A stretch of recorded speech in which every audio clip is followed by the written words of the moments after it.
Assalamualaikum warahmatullahi wabarakatuh.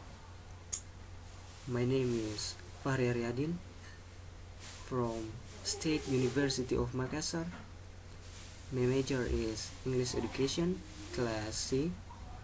My register number is 1152014 and 111.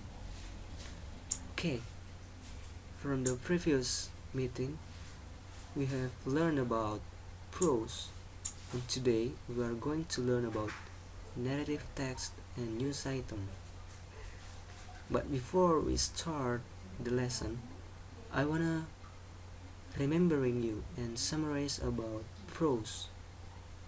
Prose is a literary form that is not bound by the rhyme, rhythm, and sonority sound.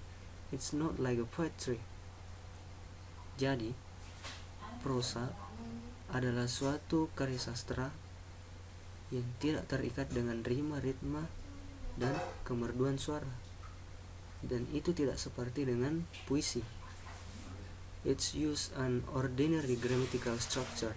Jadi struktur yang digunakan, grammar atau tata bahasanya, itu hanya menggunakan tata bahasa yang biasa, seperti yang kita gunakan sehari-hari. Oke. Next, narrative text.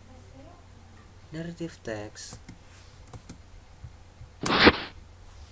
is kind of text that's used to entertain and amuse the reader. It is a fiction text, but it could be a non-fiction text too. But today I wanna tell you about a fiction text. The kinds of fiction text could be folk tales, fable, fairy tales, legend, and myth. And then, to improve your writing skills, I want to explain about the generic structure of narrative text. Jadi, saya akan memberitahukan Anda mengenai struktur umum dari narrative text ini. The general structure is, first is orientation, and the second is complication, third is climax, resolution, and reorientation. After that, you have to know about the language features or all the syntactical content in the narrative. Jadi, kalian harus tahu mengenai konten-konten apa saja yang dikandung dalam narrative text. It's the use of action verbs, the use of adverbs, adjective, and noun phrase, the use of past forms, the use of conjunction, the use of reported speech, and the use of passive voice. It's all contained in the narrative text. Jadi semuanya terkandung dalam narrative text. Okay, I think we have to know about the definition of narrative text. Narrative text is a text which contains about story, fiction or non-fiction, and its plot consists of climax of the story then followed by the resolution. So anything story when your childhood, like Cinderella, Pinocchio, and Snow White, it's a kind of narrative text, and it's a kind of folk tales too. A narrative text has a function to amuse and entertain and deal with the actual or vicarious experience in different ways. Jadi, tujuan dari kita membuat sebuah narrative text adalah untuk entertain the reader, membuat pembaca itu terhibur. Narrative deal with problematic events. Jadi, narrative text itu berhubungan dengan peristiwa-peristiwa yang mengandung masalah, which lead to a crisis or turning point of some kind and turn to find a resolution. Jadi, setelah masalah itu dibahas, kemudian ada yang namanya sebuah resolusi atau jalan keluar. How the problem solved. The narrative text In this case, short story is telling of a story or an account of a sequence of events. One of the four traditional forms of composition, along with description, exposition, and persuasion. Narration differs from exposition, which can also relate a sequence of events. That narration need not to be factual and may be written from the perspective of a character in the text. Okay, I'm not explain about the generic structure before. I don't explain so deep, so I wanna explain this in this slide more detailed.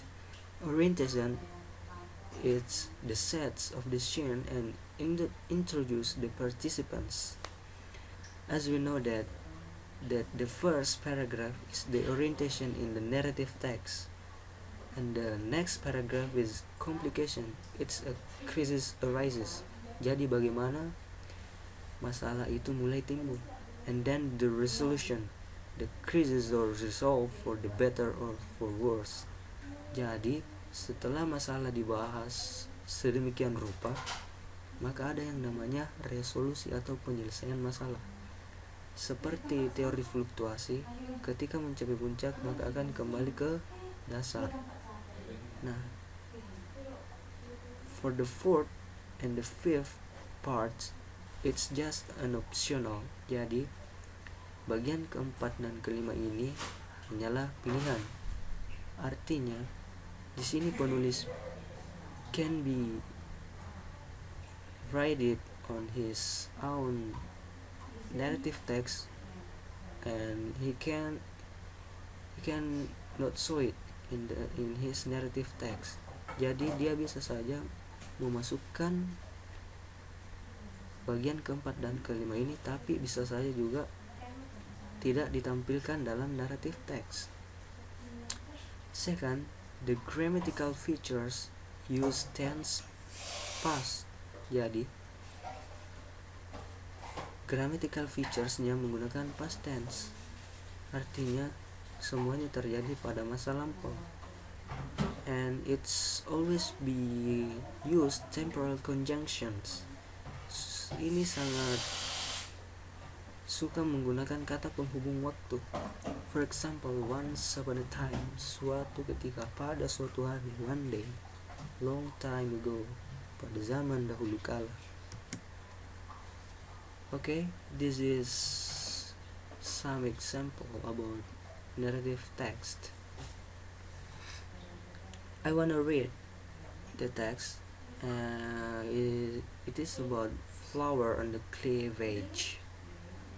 Amelia's house was a quiet place. It was a hilly village. The garden of her house was very beautiful. Flowers with various colors grew there. Amelia grew some roses. She's a nature lover.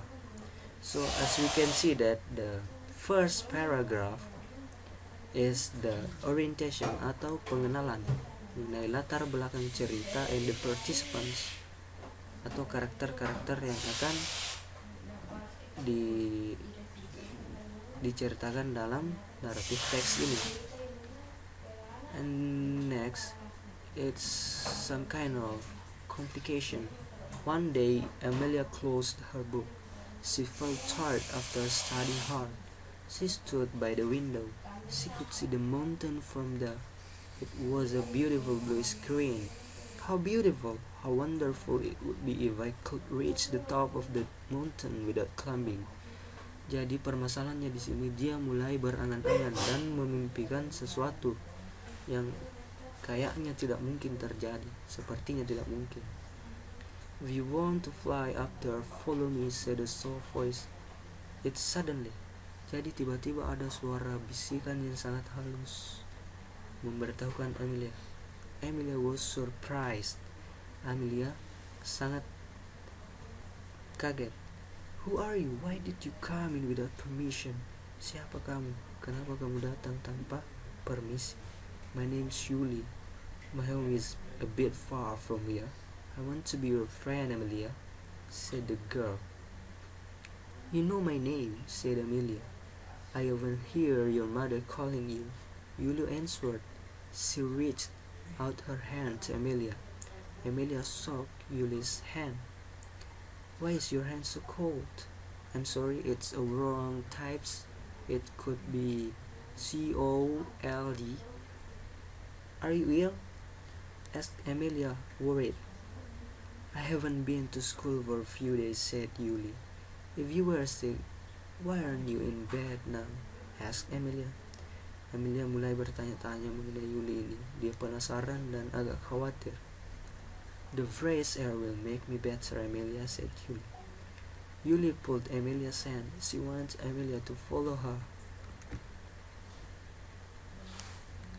Okay.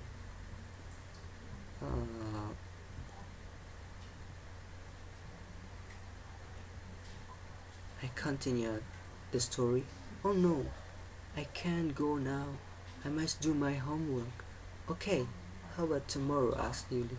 "Yes, you are welcome to come back tomorrow. My mom will make some delicious cakes for me. You must taste some, Yuli," said Amelia. Mereka mulai akrab. "Thanks, Amelia, you are so kind."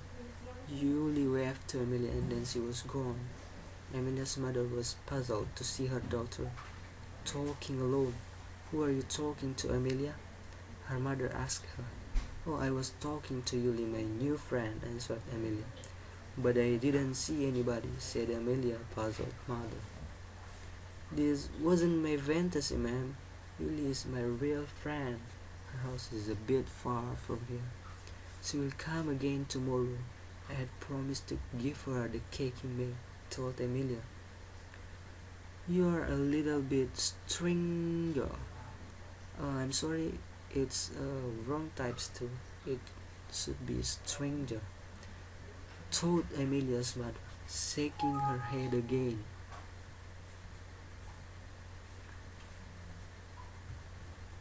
"I'm sorry." The next day, the sun shined brightly. It was just 7 in the morning when Amelia looked outside the window and saw Yuli behind the fence. "Oh, you are here, but why do you look sad?" asked Amelia. Yuli didn't speak. There were tears in her eyes, falling down her cheeks. That's the resolutions. But I think ini sedikit tergantung ya. Endingnya sedikit membuat Anda penasaran. Okay, next activities is exercise.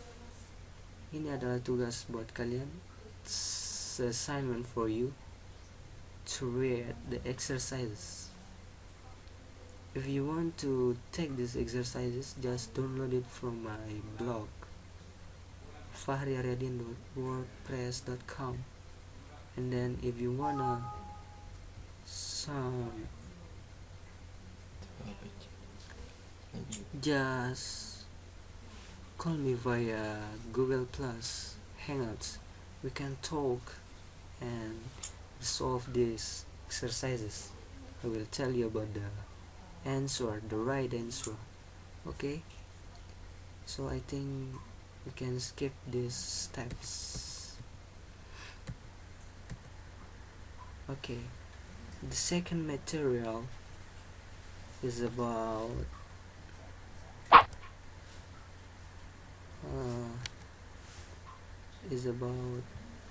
news item.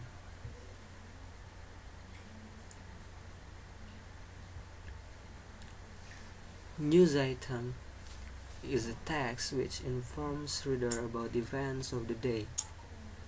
The events are considered newsworthy or important.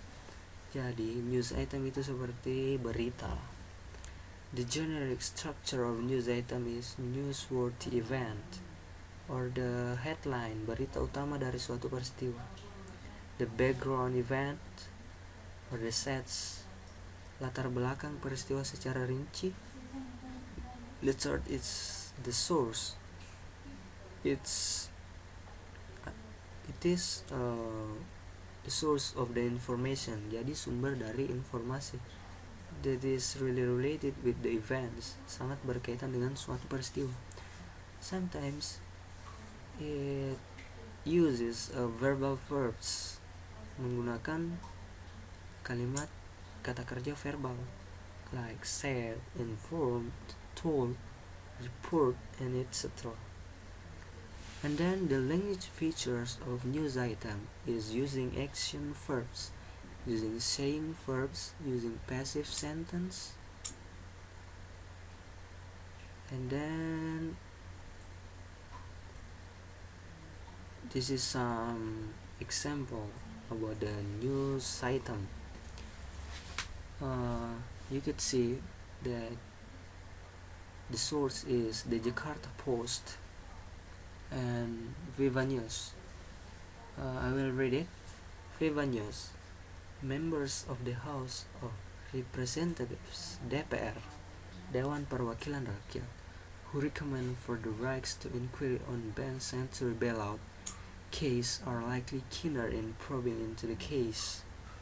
The Bank Century auditing report, which has been publicly in circulation since last week, showed that 500 billion rupiahs of funds were allegedly channeled to a politician. It's like a corruption, seperti korupsi. The last finding has added to the suspected names in the list from 3 to 4. DPR member from Golkar Party fraction Bambang Susatyo told Viva News on Monday, November 23rd. The 3 names listed earlier were those taking the final decision on the bailout process. The report mentioned that no less than 3.7 trillion of rupees out of the total 6.7 trillion rupees of the bailout fund were left unreported by the individuals who formulated and issued policies in the bailout funds. Jadi sekitar 3,7 triliun itu dinyatakan hilang dan tanpa ada pertanggungjawaban dari orang-orang yang bertanggung jawab dalam hal ini. Of the unaccounted fund, as much as 5 billion rupees were allegedly transferred to a politician. Therefore, Bambang implicitly called on the government supporting parties to clarify on the issue with reasonable arguments in an attempt to avoid President's reputation from being tarnished.